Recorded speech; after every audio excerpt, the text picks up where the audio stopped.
এখন লেনদেন কত হয়েছে সেটা তো আর আমরা অ্যাকুরেট জানি না, তাই না?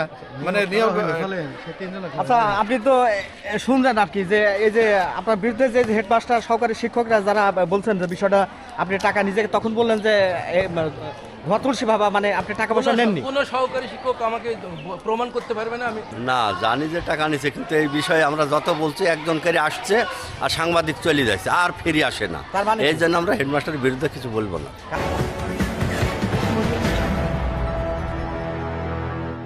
সহকারী হেডমাস্টার হিসেবে হেডমাস্টারকে টাকা দিয়েছেন? ওখানে নিয়োগ পারপাস খরচ ধরুন আমি 1 লাখ টাকা দিয়েছি। কতদিন আগে? এটা 21 সালে। ও, আপনি কি 21 সালে নিয়োগ হন? 21 সালে আচ্ছা তখন প্রধান শিক্ষক কে ছিলেন? ইনি ছিলেন।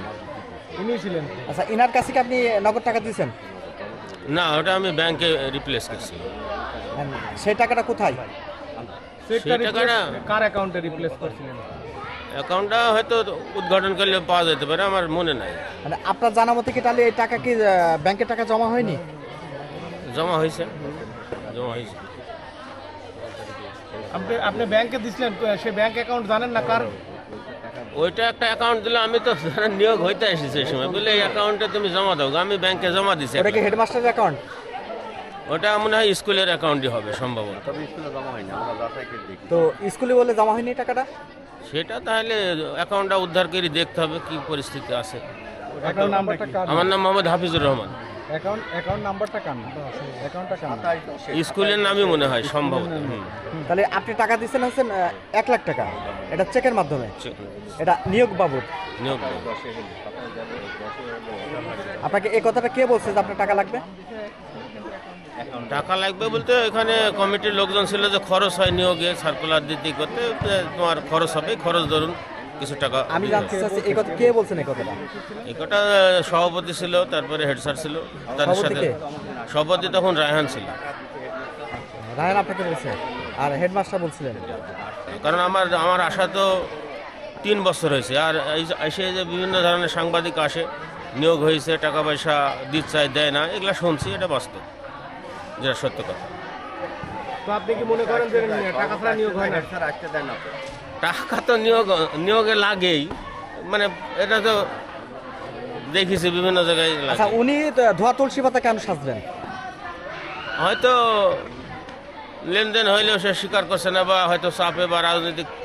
এখন আমরা কমিটি জিজ্ঞাসা করলে কমিটি বলে টাকা দিয়েছে, টাকা টাকা দিয়েছে, কিন্তু হেড স্যারকে বললে হেড স্যার বলে আমরা টাকা পাই না। মানে টাকা কাকে দিয়েছে কমিটি বলে? কমিটি বলে হেড স্যারকে দিয়েছি। কত টাকা? টাকার অ্যামাউন্ট বলে না, বলে যে সম্মানজনক দিয়েছি।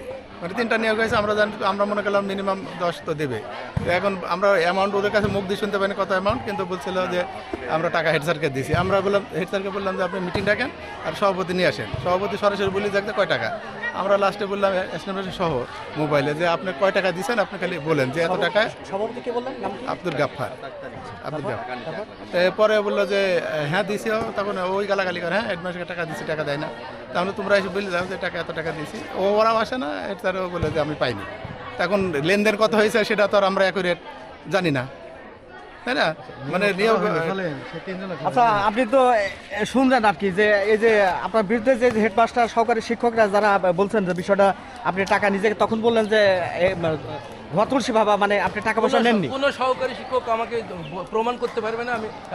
আমি কারোর কাছে টাকা নিয়েছি, কোনো সহকারী শিক্ষককে আমি। এই যে আপনার সামনে তো কথাগুলো না বললেন। না না, আমার সামনে কেউ বলিনি। ওই যে বললো, না না না না, ওই যে সামনে তো বললো। না না না না না, হ্যাঁ না না, উনি যে বললো যে টাকা, হ্যাঁ মিথ্যা কথা, ওই যে মিথ্যা কথা। তা আপনার সামনে প্রোটেস্ট করেন। ওরা কেউ কাউকে টাকা নিতে দেখেনি। আপনার নাম কি? আমার নাম মোহাম্মদ গোলাম মোর্শেদ, সহকারী শিক্ষক। সহকারী শিক্ষক। বরগুনা আপনি এখানে মাঠ। কতদিন? এখানে 4 সালে ঢুকেছি। 4 সাল। তো আপনার স্কুলে যে অনিয়ম বা এই যে হেডমাস্টার যে টাকা আত্মসাৎ করেছে, বিষয়টা আপনি কি জানেন? না জানি যে টাকা নিছে, কিন্তু এই বিষয়ে আমরা যত বলছি একজন করে আসছে আর সাংবাদিক চলে যাচ্ছে আর ফিরে আসে না। তার মানে এই জন্য আমরা হেডমাস্টারের বিরুদ্ধে কিছু বলবো না। কারণ সে বস আমাদের, মানে যেই আসে সেই আইসি টাকা পায় না, কি পায় না, হুমকি দেয় আর আসে না। আচ্ছা, আমরা কতবার বসের বিরুদ্ধে মিথ্যা কথা বলবো, তাই আমরা আর কথা বলবো না। সত্যটা বলেন না, সত্যটা জানি যে 34 লাখ টাকা নিচ্ছে। এখন সভাপতি বা ওই হেডমাস্টার জানে এগুলো, আমার সাথে তার কোনো লেনদেন হয়নি। 34 লাখ, 14 লাখ, 10 লাখ, 10 লাখ নিয়োগের সময়। তারপরে দেখেন জেলা পরিষদের টাকা আছে, 2000 ইট দেওয়া আছে কোথায়। তারপরে অ্যাসিস্ট্যান্ট হেডমাস্টারের টাকা কোন অ্যাকাউন্টে জমা হয়েছে তাও ঠিক নেই, জিজ্ঞাসা করেন, নোট করে জিজ্ঞাসা করেন। সহকারী সহকারী অ্যাসিস্ট্যান্টের নিয়োগ দিয়েছে, সে টাকাও জমা দিই জমা দিইনি, না। কত টাকা ওটা? ওইটি অল্প মনে হয় দিছে, তারপরে আমার কাছে তারিখ আছে, অমুক তারিখে অ্যাকাউন্টে জমা দিব বলে নিছে, নিয়ে তাও টাকা জমা কত টাকা আপনার হিসাবে? ওইটি ওই হাফিজুর স্যারকে বললাম, ওইখানে নেন, আমরা সবাই থাকবো,